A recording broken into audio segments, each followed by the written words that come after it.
Hello दोस्तों, कैसे हैं आप सब।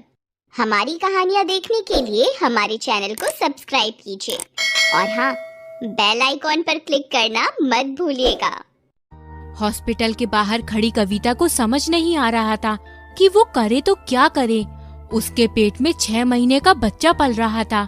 उसके साथ खड़े संजय और साक्षी उसके बच्चे को अपनाने को बिल्कुल मना कर रहे थे। देखो कविता, हम ये बच्ची नहीं ले सकते। ये आप कह रहे हैं, ये आपका बच्चा है।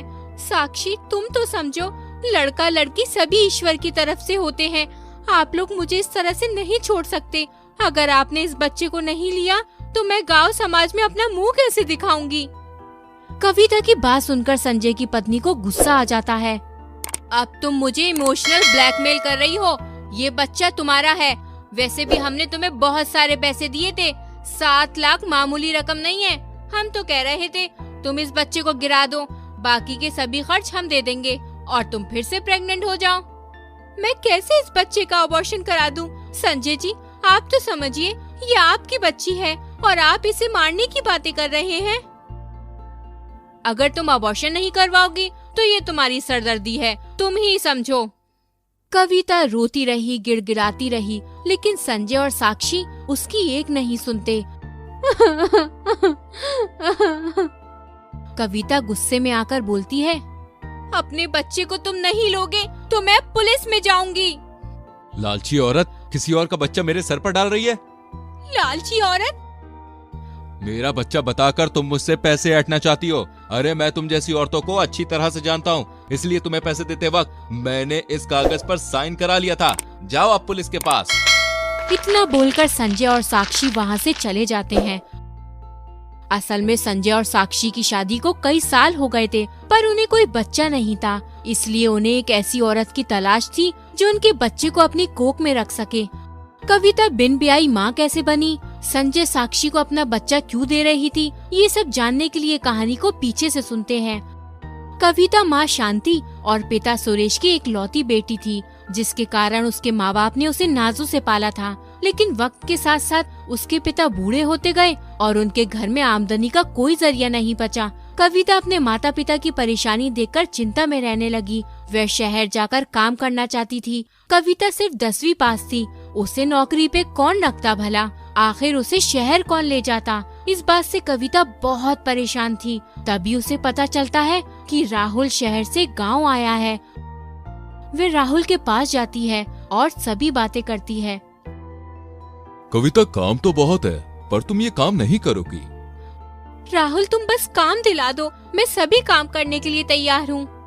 राहुल कविता को शहर ले आता है। वहाँ राहुल कविता को एक शादीशुदा जोड़े से मिलवाता है, जो अपने बच्चे के लिए सैरोगेट मदर कविता को बनाना चाहते थे। उसके लिए उसे मुंह मांगी कीमत भी देने को तैयार थे। कविता ये सुनकर बहुत डर जाती है कि बिन ब्याही माँ कैसे बन सकती है। उसके घर और समाज में पता चलेगा तो लोगों को वो क्या मुंह दिखाएगी। कविता, प्लीज हाँ बोल दो, मैं एक संतान के लिए तरस रही हूँ। माँ ना बनना कितनी बदनसीबी है, तुम नहीं जानती। तुम मुझ पर बस एक उपकार कर दो, तुम्हें कुछ नहीं होगा। बस कुछ महीने तुम्हें अपने परिवार से दूर रहना पड़ेगा। जब तुम हमारा बच्चा दे दोगी, हम उसे ले जाएंगे और किसी को कानो कान खबर भी नहीं होगी। कविता कश्मकश में पड़ जाती है। वो एक बहुत बड़ा डिसीजन ले रही थी। उसे इस काम के 10 लाख रुपए मिल रहे थे। वह कुछ सोचती है और फिर हामी भर देती है। हाँ, मैं बनूंगी आपके बच्चे की माँ। जिसके बाद सारी तैयारियों के साथ लीगल तरीके से कविता प्रेग्नेंट हो जाती है। कविता के सभी खर्चे और बच्चे के खर्चे माँ बाप उठाते हैं। फिर बच्चे के पैदा होने के बाद कविता बच्चे को उसके माँ बाप को दे देती है और जो भी पैसा मिलता है उनमें से कुछ कमीशन राहुल को दे देती है। कविता साल में एक बार घर आती है और बहुत सारे पैसे घर दे जाती है, इसलिए उसके माँ बाप की सभी परेशानियाँ दूर हो जाती हैं। ये लो माँ पैसे।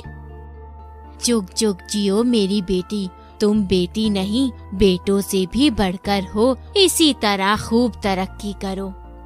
हाँ माँ, मेरे होते हुए आप लोगों को किसी भी चीज की कोई कमी नहीं होगी। अच्छा बेटी, तूने तो कहा था कि कंपनी में काम करती हो, पर किस कंपनी में? तुम्हारा क्या काम है, कभी तूने बताया नहीं। वो पापा, मैं कंपनी में मैनेजर हूँ। कविता अपने माँ बाप के साथ कुछ दिन बिताकर शहर लौट जाती है।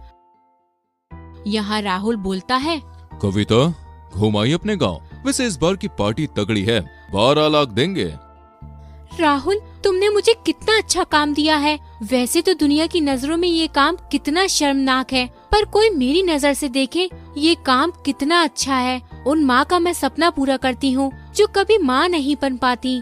जब मैं उनके बच्चे को जन्म देती हूँ तो उनकी आंखों में खुशी के आंसू होते हैं। उन्हें देखकर मैं अपना सारा दर्द भूल जाती हूँ। भला कौन सी औरत होगी जो पैसों के लिए अपनी कोख गिरवी रख दे, लेकिन मुझे इसका अच्छा पैसा मिलता है जिससे मेरा घर चलता है। 2 सालों से अपने घर वालों से छिपकर मैं सैरोगेट मदर बन रही हूँ। इस दुनिया में मेरे तो बच्चे भी आ गए हैं। कितनी कमाल की बात है ना। वैसे तुम्हारे घर वालों को पता चलेगा तो क्या होगा?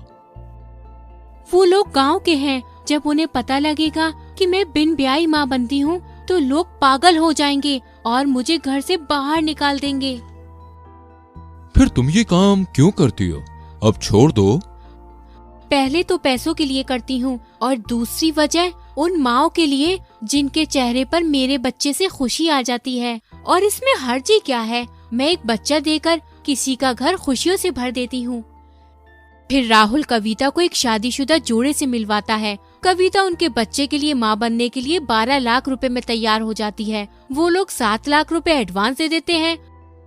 फिर कविता प्रेग्नेंट हो जाती है। कविता के पेट में संजय और साक्षी का बच्चा पलने लगता है। जब डॉक्टर से चेकअप कराना होता है तो उसके साथ संजय और साक्षी भी जाते हैं। इस बीच 6 माह बीत जाते हैं। संजय और साक्षी हमेशा जब भी डॉक्टर के पास जाते तो वो डॉक्टर को बदल देते थे।